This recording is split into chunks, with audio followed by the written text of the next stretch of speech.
Cookiebot, a gesture-based home robot built by Sean, Rama, and Jerry.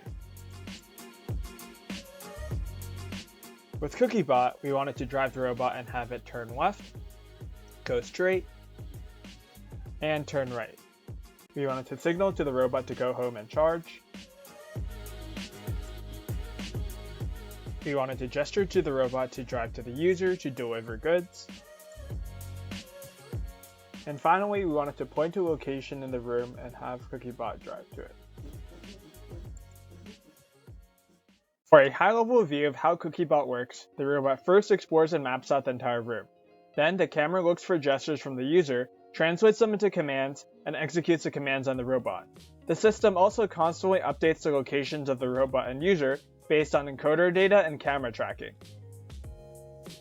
On the hardware side, we first use an overhead USB camera to capture the user and the robot, and then we send the frames via USB to the NVIDIA Xavier board.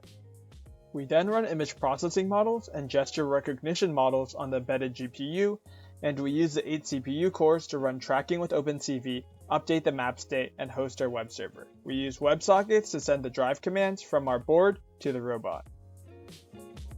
On the robot, we use a Raspberry Pi to handle I/O between the server and the Roomba and perform odometry. We're able to use the Roomba Open Interface to access the sensors and motors in the Roomba. The robot also sends the server's position based on its encoders. After the initialization phase, the robot also sends a 2D map it generates to the server. During initialization, we generate a map by exploring the room, which you can see on the right-hand side. We do 3 passes, first following the left edge as you see here, following the right edge of the room, and a lawnmower pass to capture all the obstacles in the room. As the robot drives, it is able to know its position based on odometry done on the Roomba encoder data. It uses the Roomba bumpers in order to detect if there is an obstacle. The robot treats areas it's visited as empty space or white on the map, and places where it's visited once as unclear or gray on the map, or places it's not able to reach as obstacles or black on the map. Each square on the map represents an actual 5 by 5 cm square in the real world. We measure the robot movement accuracy through drift, the difference between the actual location and the estimated location. Over 5 runs, our robot average drift is 4.8 centimeters. On average, the robot moves at 11 centimeters a second.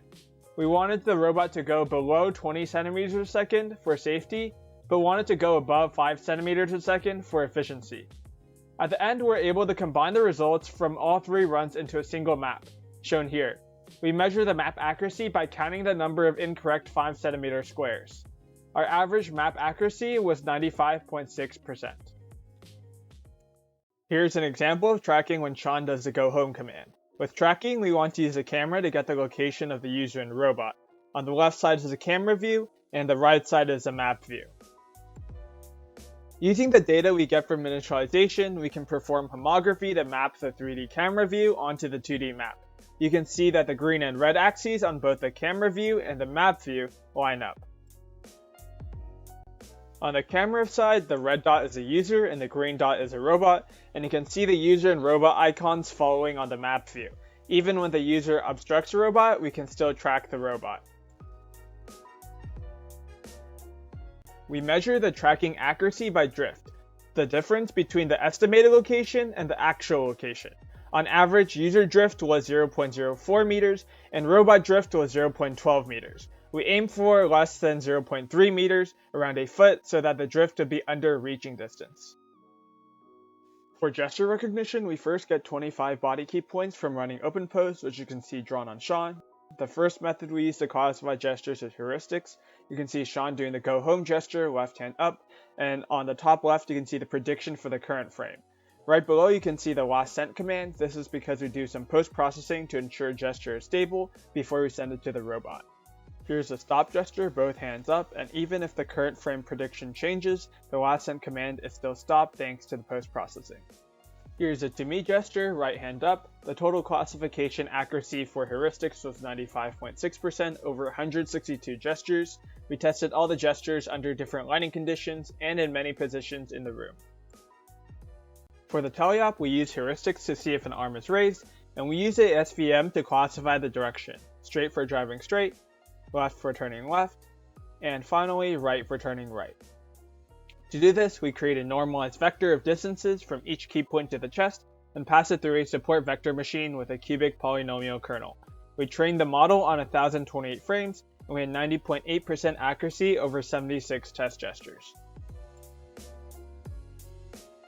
For the point, we use heuristics to detect if a point is ready with the hand on the opposite arm, and releasing the hand means the robot should drive to the pointed location. To classify where the user is pointing to, we broke down the room into 2 foot by 2 foot bins relative to the user. You can see the bins in the top right of your screen. The red square shows where the model predicts the point and its location is for each frame. Here you can see Sean doing a sweep of the room. The point was the hardest gesture to classify, as even if key points were in a very similar 2D position, they could be pointing to very different bins. Also, pointing to the same bin can look different in various parts of the room.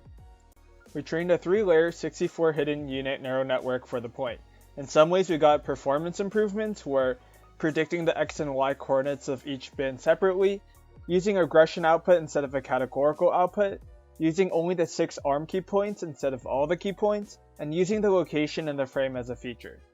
We trained the point model on 14,000 frames and validated on 6,000 frames, totaling to an hour video. Our point test classification accuracy was 83.08% on 130 gestures. Overall, our gesture classification accuracy was 90.2% over 368 test gestures. We aim to have above 90% accuracy for usability of our system. Our overall misclassification or false positive rate was 8.8%, and our unrecognized or false negative rate was 0.9%. Here's the overall system in action, starting with the teleop commands. You can see the gestures detected on the top left and the tracking on the right side.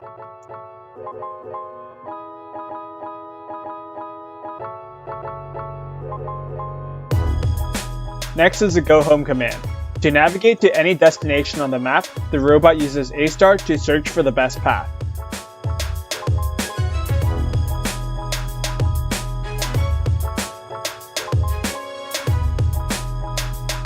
Here we have the drive to me command.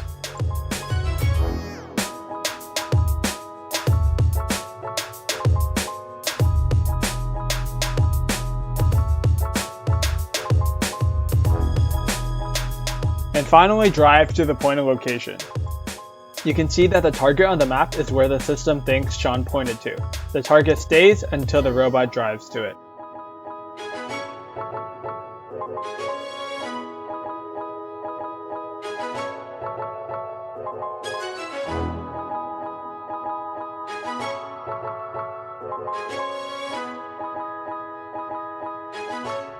Last but not least, performance was a big part of this project. We wanted the system to run fast. Here's a performance breakdown for each component. Gesture recognition on the Xavier board took an average of 56 milliseconds to run, and up to 261 milliseconds due to outliers in OpenPose and running the point model. The 3D to 2D mapping for tracking took 16 milliseconds on average and up to 166 milliseconds from OpenPose. The robot path planning was around 230 milliseconds with 780 milliseconds for planning from one corner of the room to the other. The transmission between the robot and server was around 3.5 milliseconds or up to 13.5 milliseconds. This is because communication was in a local network. And the RPI execution time was around 13.7 milliseconds or up to 16.2 milliseconds. This is a time for one cycle of operation from receiving the command from the server to sending the motor commands to the Roomba. Overall, our average time was 0.3 seconds and the longest time was 1.07 seconds. And now, cookies.